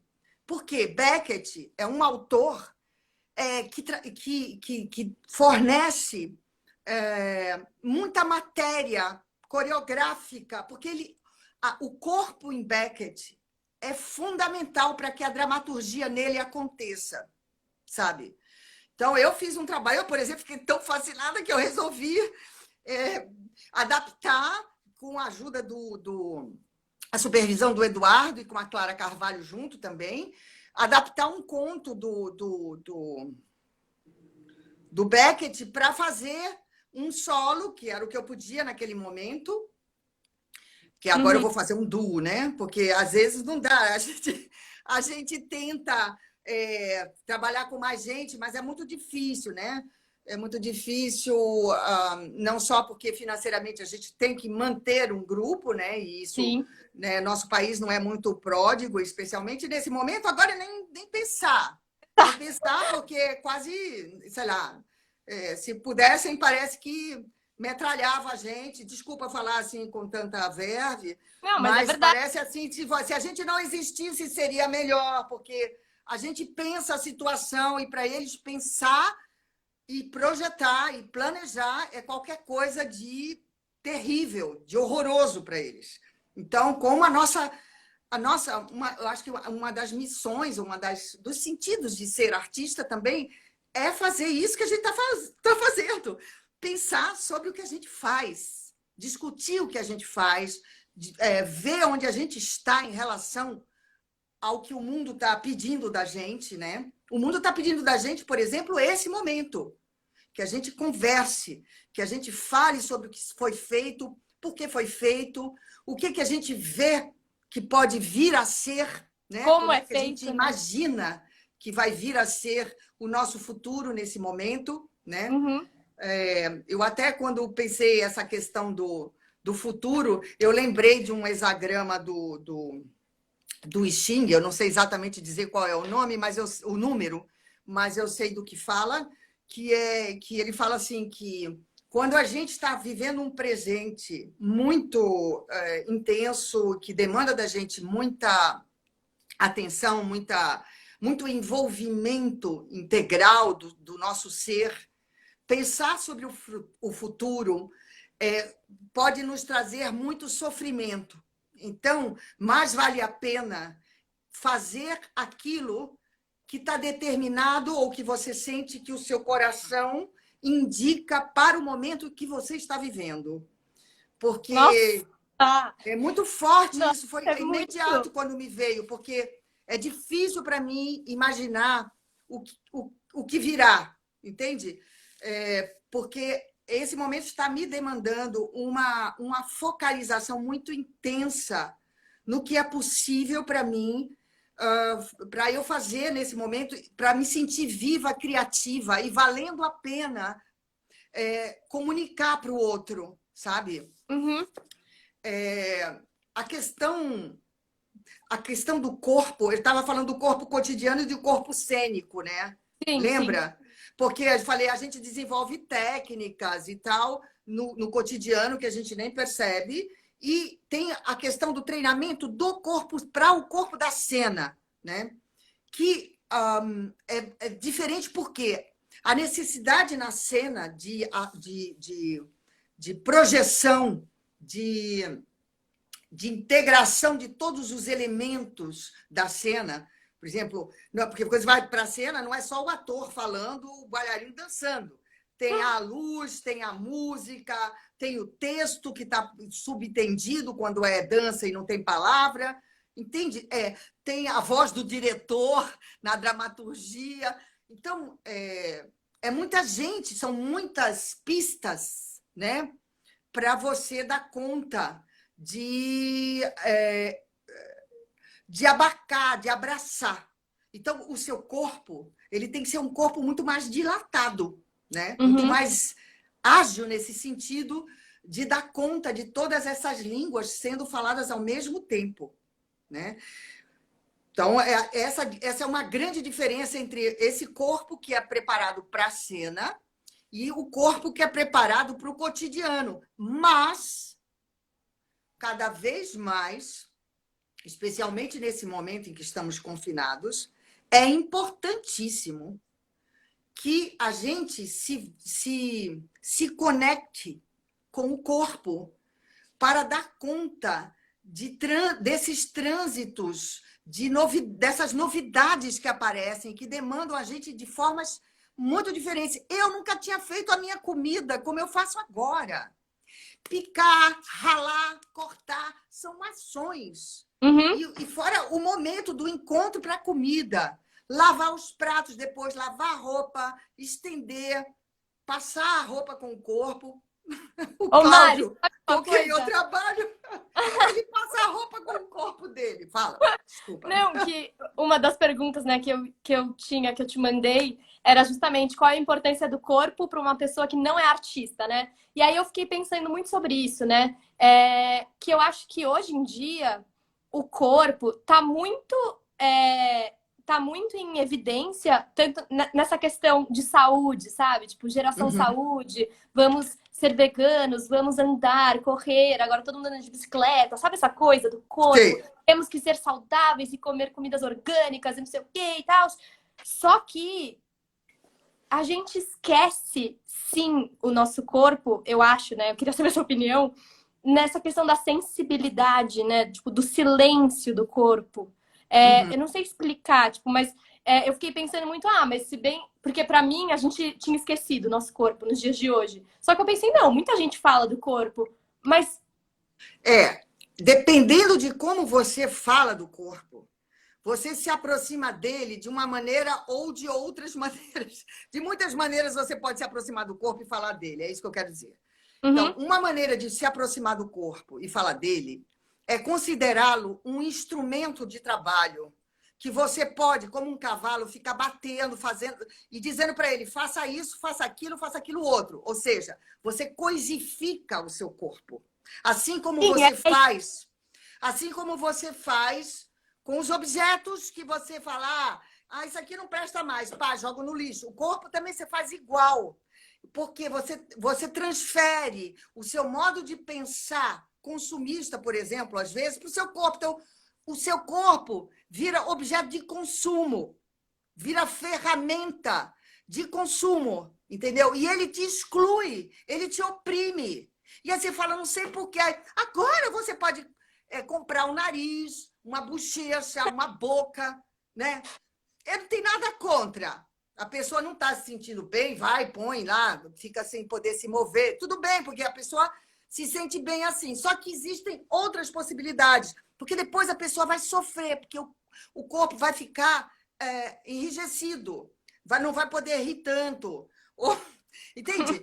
A máscara vai ficar limitada, a musculatura fica limitada. Enfim, a não ser que por problemas de saúde você tenha que fazer isso, né? sim. Olhar para o corpo dessa maneira, submetendo ele, por exemplo, a esforço extremo. Faz um esforço tão grande que se rasga inteiro, se quebra, se isso e aquilo, entende? Porque acha que aí o corpo está lembrado. É uma maneira de lembrar meio sofrida. Não quer dizer que ele está esquecido, mas ele está lembrado de uma maneira que faz o sujeito que lembrou dele sofrer com ele. Deu para Nossa, mas. entender? Uhum. Existem outras maneiras de você lidar, entrar em contato com o seu corpo e não se sentir oprimido por ele. Olhar para ele e dizer assim, puxa, ele não sabe. Corpo burro. Chamar o corpo de burro, por exemplo. Entendeu? Sim, não porque acho que hoje está muito na moda, né, essa questão de meditação, vamos meditar e sentir. Só que até que ponto isso é real, sabe? Eu fico me perguntando até que ponto isso de fato está. Essa questão da parada que se faz quando se medita é muito interessante. Por quê?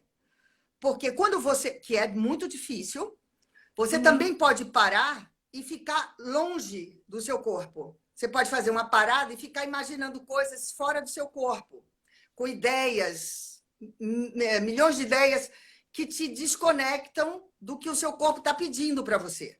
Né? Uhum.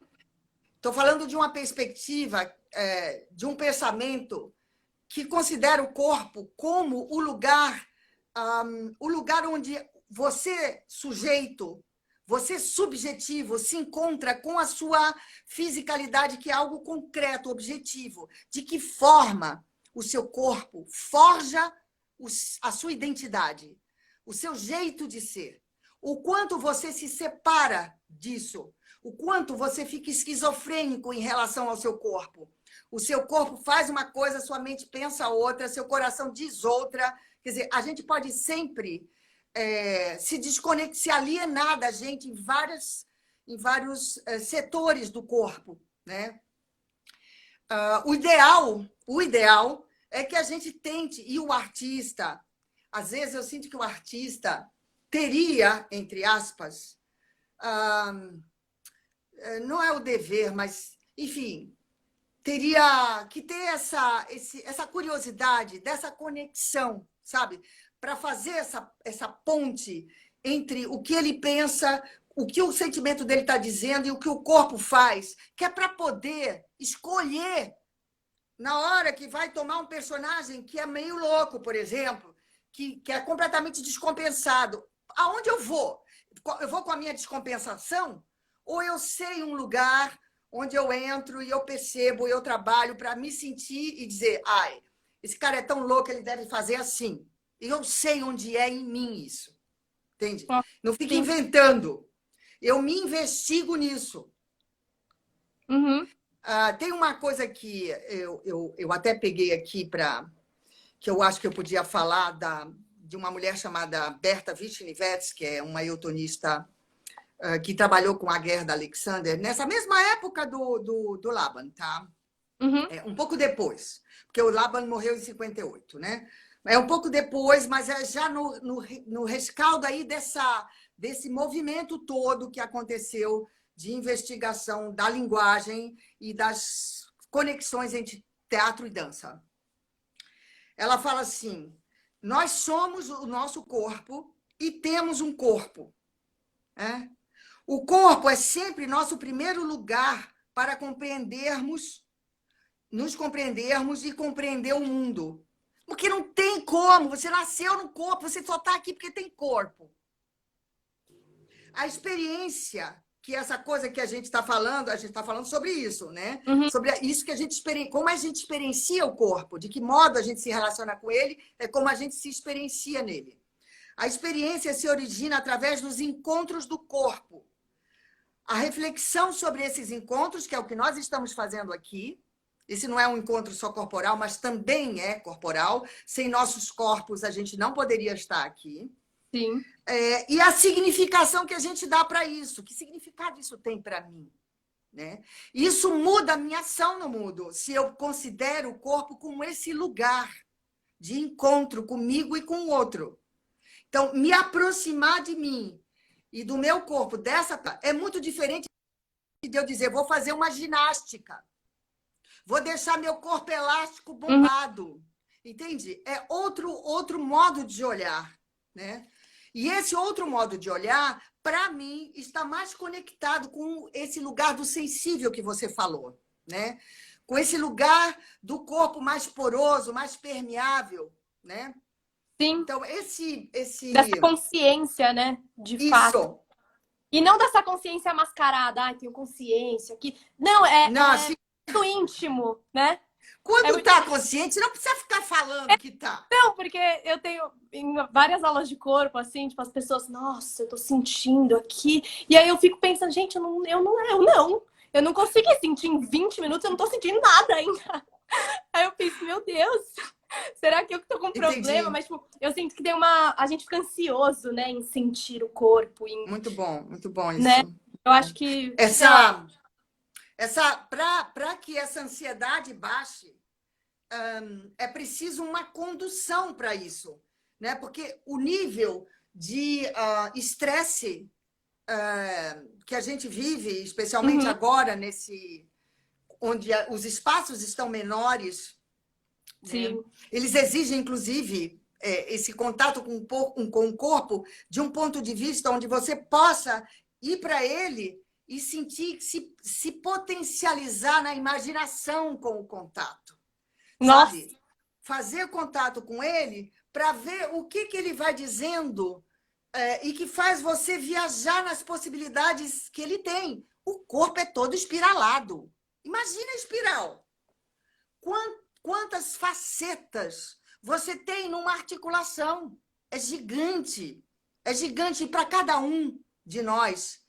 Essa vida articular é diferente, porque cada um Uhum. teve uma história para engatinhar, uma história para conseguir ficar de pé, uma história para chegar no engatinhar, para rolar, por exemplo, para olhar para cima e a curiosidade ir fazendo o corpo mudar de posição. Isso é muito grande, isso é uma maravilha. E que a gente tem a possibilidade de acessar hoje, porque está nos nossos genes. E eles também são espiralados. O Felipe acabou de falar isso. Quem? O Felipe Felipe? acabou. Olha! Yes, Felipe. Isso Nossa, mesmo. sim, Mari. Então, é muito grande. É muito São grande muitas o que se... possibilidades, né? É muito Isso, grandioso, né? O que a gente tem nas isso. mãos. Tipo, Exatamente. É oh, muito grandioso para você colocar em contextos que lhe oprimem, sabe? E que lhe fazem sentir menor do que você é, sabe? Que te fazem se sentir humilhado diante de você mesmo, né? O que cria uma sorte de competição de você com você. uhum, Não, não, esse não é o melhor lugar para a gente desenvolver o potencial que a gente tem, através da competição. Né? sim. Através do mergulho em si e do mergulho no outro, do gesto generoso de olhar para si, olhar para o outro e acolher o diferente, acolher o outro que não é você, sabendo que ele está em você. Né? Esse gesto de criar vínculo a partir do reconhecimento da diferença, a partir de você mesmo, esse é o que o teatro faz, é o que a arte faz, ou tenta fazer com todas as suas nuances, todas as suas possibilidades de língua, de linguagem, de criação de signo e de sintaxe, né? Porque Uhum. cada uma dessas disciplinas cria sintaxe, cria modos de articulação para comunicar esses mundos todos internos, imaginados, e esses embates todos que a gente vive, né? Nesse momento, eu desço para o pátio e eu ando no pátio do prédio. Ai, Mari. Ô, E Mari, a gente tem. eu me amplifico por quê? Porque, por exemplo, quando eu desço e tem sol, né? Que nem sempre tem sol, mas quando tem sol, eu sinto como uma bênção receber aquele calor do sol. A natureza entra e me torna gigante internamente, porque eu preciso disso. E a quarentena está me fazendo perceber o quanto é vital o contato com a natureza, que eu não tenho e que é pouca Sim. neste momento, né? Para me renovar, para me sentir renovada, né? Para ter a sensação de que não sou sempre igual, sou sempre diferente. Isso que é loucura, porque o corpo muda o tempo inteiro. Você vai Nossa, dar Mari. conta nunca. Então, você tem que estar muito, muito tranquilo para perceber e se divertir com as mudanças. Por isso que é bom voltar sempre nele, porque você se percebe diferente, você se percebe novo a cada vez. Se você tem essa disposição de fazer esse movimento, de se olhar com esse olhar de acolhimento, esse olhar generoso para você mesmo. Porque aquele Exato. olhar que julga, que diz, Que se você está né? gordo, você está... olha essa perna, olha esse pé, que é essa cara? Que é essa ruga? Pô, morreu, tá morto. Não é, porque justamente é o oposto do que realmente no coração. Eu estou falando da minha vivência. Sim. Pois é, a minha vivência. Para mim, isso é o oposto do que o meu corpo me diz a cada etapa, a cada dia, a cada momento. O meu corpo agora falando com você, como ele está vibrando, como ele está soando para chegar, né, e comunicar essas ideias, é diferente. É muito diferente de como eu estava há 40 minutos atrás, há 30 minutos atrás. Aqui, meu corpo está se ajustando às necessidades desse momento. Então, se trata disso, de perceber que a gente precisa ficar flexível. Mas flexível não é só muscularmente, não. Não é porque alonga, não. A flexibilidade não é muscular, não, só. Ela é a interna, né? Ela é interna. É esse desejo interno do coração que faz as mudanças acontecerem. Não é... Quer dizer, você sempre pode fazer um halteres e ganhar músculo, porque precisa, talvez, por questões de saúde. Mas esse não é o caminho mais liberador, especialmente da sua imaginação, né? Mari, a gente tem 1 minuto, literalmente. Mentira! Eu falei pra você que eu ia te avisar quando faltassem 10, mas é que não deu. Tipo, eu tava tão... Juro, Mari. Eu queria agradecer. Peraí, Nath, eu preciso falar que eu estou falando aqui, mas tem o Cláudio Gimenez, com quem eu trabalho há 20 e tantos anos, que é meu companheiro, que está junto. Tem o Rafael Petri, J. Rafael, da Movicena. Tem todo o pessoal que eu falei, de que eu vou fazer o trabalho. Luiz Arrieta, o Ulisses Cruz, com quem eu vou trabalhar. O Elias Andreato, o Tiago. Quer dizer, tem muita... O Grupo Tapa. A Clara, o Eduardo, você tem muita gente para agradecer. Mari, obrigada por tudo, tipo, por essa aula. Nossa, tá bom, tá bom. A gente vai falar de novo aqui, tá bom? bom? Vamos marcar de novo uma live que tá todo mundo pedindo. Tá bom, então. Combinado. Mari, muito obrigada, tô muito feliz. Obrigada. Beijo. Tchau.